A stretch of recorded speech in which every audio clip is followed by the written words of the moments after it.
Hello Ayamutty വെളിച്ചെണ്ണയാണോ? വെറും വെളിച്ചെണ്ണയല്ല, പിടിച്ചാ കിട്ടാത്ത വെളിച്ചെണ്ണ, അയമുട്ടി വെളിച്ചെണ്ണ. നന്നായിട്ട് വെളിച്ചെണ്ണയാണ്. ഹലോ വെളിച്ചെണ്ണ സ്ഥലല്ലേ? ആ വെളിച്ചെണ്ണന്റെ സ്ഥലമാണ്. ഞങ്ങളെ ഇവിടുന്ന് കുന്നമംഗലത്ത് വിളിക്കണേ. കുന്നംകുളത്തുനിന്നാ? കുന്നംകുളല്ല, കുന്നമംഗലം. പറഞ്ഞോളി. അതെ, ഇവിടെ ഒരു കല്യാണ പരിപാടി നടന്നുകൊണ്ടിരിക്കുക. ആയിക്കോട്ടെ. ഒരു 50 ലിറ്റർ വെളിച്ചെണ്ണ വേണ്ടിയല്ലോ. 50 ലിറ്ററോ 100 ലിറ്റർ ഉണ്ടാവും. ഇവിടെ വേണ്ടാതെ കെട്ടിക്കിടക്കുക വെളിച്ചെണ്ണ. അല്ല, ഉണ്ടാവോ? സാധനം ഉണ്ടാവോ? ഓ, ഇഷ്ടം പോലെ ഉണ്ട്. ഉണ്ടാവില്ലേ? അല്ല, എന്ത് വില ഉണ്ട് ഇപ്പൊ ലിറ്ററിന്? എന്ത് വില ഉണ്ട്? അല്ല, അത് ഞാൻ ഇപ്പൊ അങ്ങോട്ട് ചോദിച്ചാണ്, എന്ത് വില ഉണ്ട്? അതന്നെ ഞാൻ ചോദിക്കുന്നത്, എന്ത് വില ഉണ്ട് ഇപ്പൊ വെളിച്ചെണ്ണയ്ക്ക്? ഇവിടെ എന്ത് വില ഉണ്ടോ? 150 ഞങ്ങൾ വാങ്ങല്. 150. എന്നാ പിന്നെ ഒരു 10 റുപ്യ കുറച്ചിട്ട് 150 ഞാൻ തരും. അല്ല, 80 10 കുറച്ചിട്ട് 150 എന്ന് പറയുമ്പോ 80 10 കുറച്ചാ 150 ആയില്ല. ഞങ്ങോട്ടും ഇങ്ങോട്ട് വർത്താനം വേണ്ട, 150 തരാം. 150 അല്ലേ?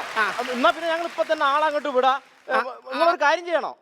അല്ല, ഇപ്പൊ 50 ലിറ്റർ അറിയുമ്പോ ഞങ്ങൾ മൊത്തത്തിൽ ഇപ്പൊ എത്ര റുപ്യ തരേണ്ടി വരും? മൊത്തത്തിൽ